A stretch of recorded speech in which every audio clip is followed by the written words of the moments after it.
We're gonna make this really easy, all right? We're gonna make this really easy here just to start this off. If you can see behind me here, we got PowerHouse Racing Parts, which you already probably saw from the title of this video. So let's just dive right into it.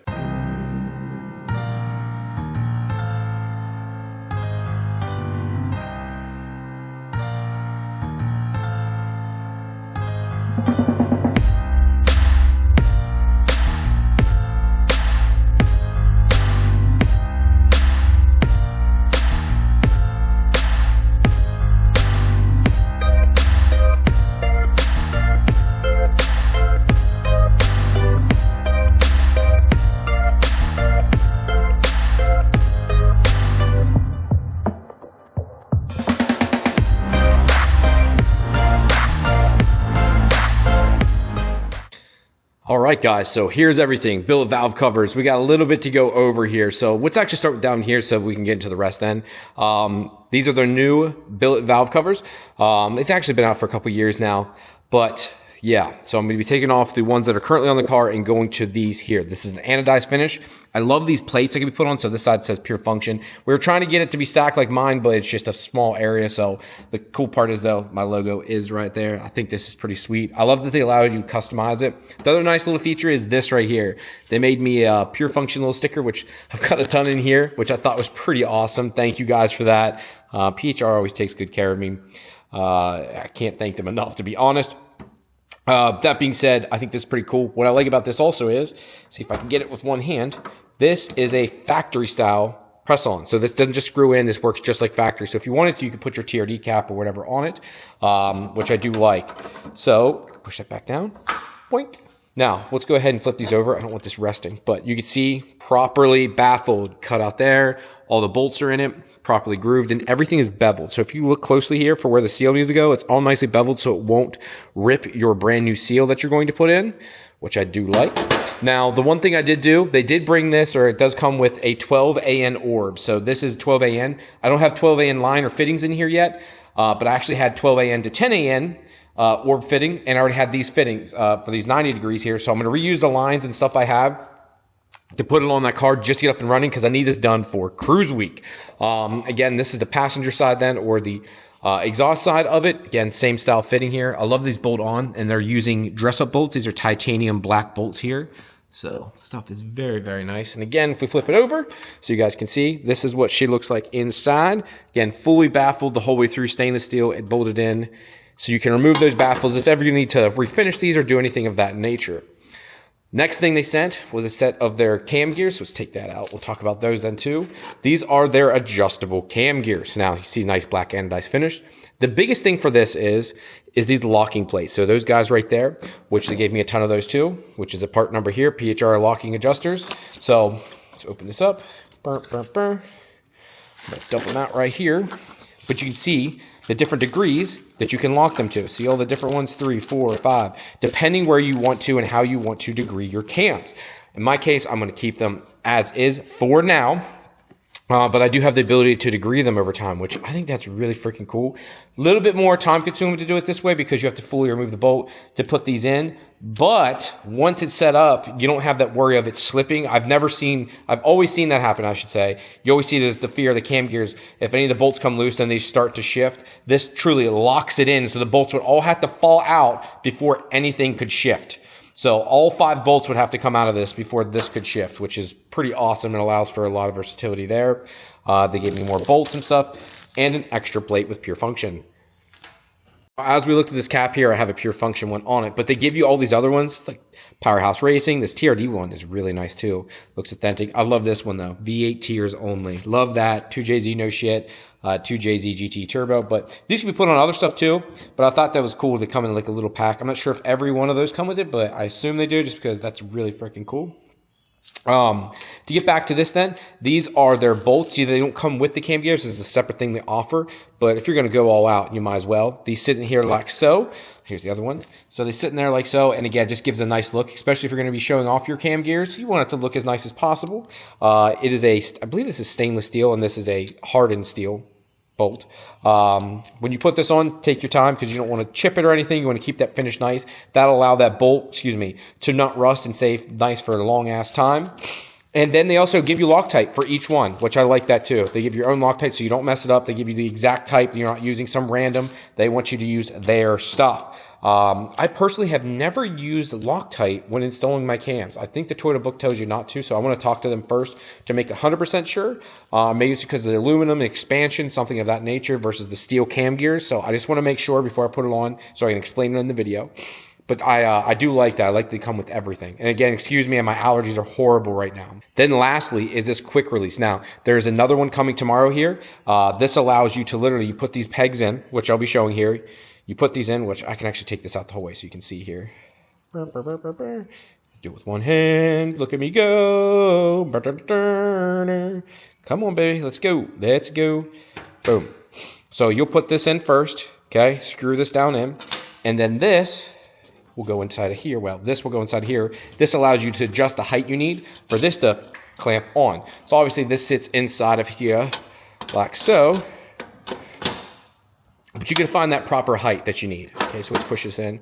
Should look, dang, that looks cool. Look at that. That's so freaking sweet. Look at that. But it allows you to then like, okay, you need to get your coil packs. You just go boom, boom, and it pops off. You got the two in the back then. It pops off from these little studded pieces. I thought that was just a really neat little feature. Stuff like that is a lot of things people don't think about. Love stuff like that. And again, this has drilled holes too. So if you want to run a factory cover. Now, it's a little bit harder for the fact that I don't think it comes the whole way out and around. So I think it actually, you would have to modify your cover to come over this. I'll test it once I get that one off. But I did want to show it. So the other thing, because we're doing this, is I did get a clear cover. This was from years ago. I'm going to use this to try and put it in here. So yeah, I can see it now. You would have to trim down your piece here. It looks like, at least. Well, would it come in or would it sit like this? Would it sit right against it like that? I guess we'll find out. Yeah, why am I trying to play around? I'm not going to mess with it there, but that does look freaking sweet. Last thing, what you will need, and I believe, actually, I know, I bought these ahead of time, but they do have these they can purchase for you. But this is the part number that you need for the seals. This is for the non-VBTI, since it's for my engine. This is the non-VBTI part numbers, and they are different for each side. So there is one side, and there is the other side. So just remember, two different part numbers. But next thing we got to do is take the old stuff off. I'll have these up for sale then, but these are old Autosport Engineering. They've done okay, but they just keep, once I get up to like the 35, 40 PSI, I'm having issues pushing out fluid out of this back fitting. This is going to breathe a lot better. It has 12 AN, and that's why I have lines and stuff, but I need to get this on for cruise week. I got 2 days till I leave. And it'll run over a lot nicer too, instead of like having to come out the side and over. I like that both are in the back and come out. Plus, it just look cooler. This also works too, but this screws in. So let's take a look here. This screws in versus, and uses an O-ring versus using like a factory style cap. Again, it's the extra touches and extra mile that they go for that versus some of the cheaper stuff. I mean, just plain simple. This is cheaper, but the quality definitely shows in that. It looks next level. So I digress. Let's get these AN fittings off. Let's get this cover off, get these valve covers off. I'd also like to look in the cams because I haven't looked at it since I put everything on. So I'm a little nervous. I'm not going to lie.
Right, so I've got these valve covers off now. Now, they are baffled also, kind of. So they go up and stuff, but they don't have the cutouts in the two main spots, and there's no interior baffling. So it's just a flat plate on there, and there's nothing behind it. So where these, if I take the plate off, they're actually physically baffled in there. They have sections in it to keep it from going up here. And on top of it, these are sitting higher. So these come into the side instead of the back like my OCD on those ones there. So on these, they come off to the side at least instead of the very back, which does help. But still, it's not up and out of the way. Like these physically don't just come off to the side where it's already seeing oil. Even though it's baffled, it sits them up on top of it then. So it has to physically build pressure to truly get it up and out. They tried to do everything they could, and then on top of it, keep aesthetics instead of it being the side because your turbo or anything else just makes it easier. Plus aesthetically, it does look a lot better. That all being said, the other thing with this is these can be changed out. So if you do want these in a 10 AN instead of 12 AN, they can do so. In my opinion, I think that's dumb. Or you can just put a orb fitting in it to get it to the right size. I'm not sure if they go any bigger than 12. I'm not sure if they go to 16 or anything. I think at that point, you're most likely on a dry sump, so not necessary. But yeah, so everything's off. Let's go over to the engine here and talk about that a little bit. Went and looked at everything. All of it looks good. I don't see anything wrong. So if we go everything, all the lobes look fine and everything else. Like I don't see any issues. I try to look at the buckets within reason, which again, without a light here, it's very hard, but BC cams, it's a complete BC head, dual springs, that's been shimmed, BC valve trained, everything. It's a complete BC build. And I don't get any burning or sensation or anything or smoking that I know of or can see. So I've been very happy with it. So yeah, very, very happy with this setup, guys. It's a fun car. I've been very fortunate over the years. Big one is PowerHouse Racing. Brian Crowder has helped me over the years. Like I am very, very, very lucky. Yeah, it's actually nice. I wanted to clean up some stuff, just to get around it. But again, I got like 6,000 or 7,000 miles on this engine build now, and it's been nothing but fun. The new 6870, it's perfect. It is the perfect street turbo to make a lot of power, but then also be street drivable. A 64, 66 would definitely be more fun even, but I think it's going to choke out too much up top. So this is like the perfect in between, or you can go up to maybe a 68, 75, but I still think it's not going to light up. Like I was driving this yesterday and I haven't smiled that much since like just pre-COVID 2019. I went to a car event. And I remember driving like the hour and a half back from it, and I was smiling the whole time, just driving the car, beating the crap out of it because it had a small 66 millimeter turbo on it. And old tech, journal bearing, all that stuff. With this being ball bearing, just newer tech, everything else, it just, especially on the highway when it's already loaded up, I can be in fifth gear. I can just download from the sixth to fifth, or if I'm already in fifth, it just lights up. Or if I'm in fourth, I just hit the gas. I don't have to do rolling anti-lag, nothing. It just lights up and just pulls. And I'm like, holy cow. Just a fantastic turbo. But I digress. Let's get these new billet valve covers on. Oh, I did want to say another thing too with these. Again, they just come into the side here. So you can see both of these here under the side. Shoot me a DM. I will have these up for sale as I don't need them anymore. There's the oil cap stuff. So come as is. I'm most likely going to junk these seals because you're going to want to put new seals in it, which you saw in this video. If they're $15, guys, buy them. But if you want me to keep them in, I will. I don't think I might just take them out already just for shipping reasons because they're going to hold oil. I'm going to try and clean this out as much as I can too. So I'm going to set them up here so it at least drains down to an area where I can get to it all. So yeah. All right, guys, let me know. Again, shoot me a DM on Instagram. I don't really check my Facebook business page, so do it on Instagram or shoot me or send a message, through my email. And here is the valve covers installed. So I decided to put that V8 tiers only on it here, but love the fit and finish. And again, here's the clear cover I'm using, just to keep dirt and debris out of the cam gears and stuff. And again, I'm going to have to take those cam gears off to get the new PowerHouse Racing ones on it, which I don't have on it at this time. This thing's cool though. Like you literally click it and it pops off. I'd have to do the one back there too. Uh-oh. Drove the other day. Looks like one of the things fell out. How the heck's that happen? Weird. I have to look into that. But yeah, that just pops on and clicks in there, but the other one's clicked in. Weird. These, I think it's this port here. These actually pop off, and this is where you can move those from back there to up here. So there's seals in here. I believe these are just plates, just cover plates, nothing sealed under there, but those actually hold a seal under them. Yeah, but been pretty impressed, pretty happy with this. So yeah, can't complain. Again, thank you, PowerHouse Racing. These are awesome. Very, very happy. I think they look cooler too. My wife is the pickiest person on earth, and I thought for sure she would always say, like, no matter what it is, she's always like, I like the other ones better. Doesn't matter what it is. That's just everything she does. One of the few times in her life she went, I really like those. Can I have a set for my car? And I said, no, like these are going on my car. Come on now. So I was like, you got what you got. Let me have my stuff. So I just had to pick onto there. I'm very happy. The one thing I'm going to do eventually is swap out this catch can though. And then I'm going to convert this from 10 AN to 12 AN just to let it breathe as much as possible. Why choke it out if I don't have to, right? You know, let's do it right and make sure that's all done. So guys, thank you very much for tuning in today. That's might have been the most exciting video, but I've got more to come right after this one. So we've got more coming, cause I got some news to share with you all. Thank you all very much and I'll talk to you later. Peace.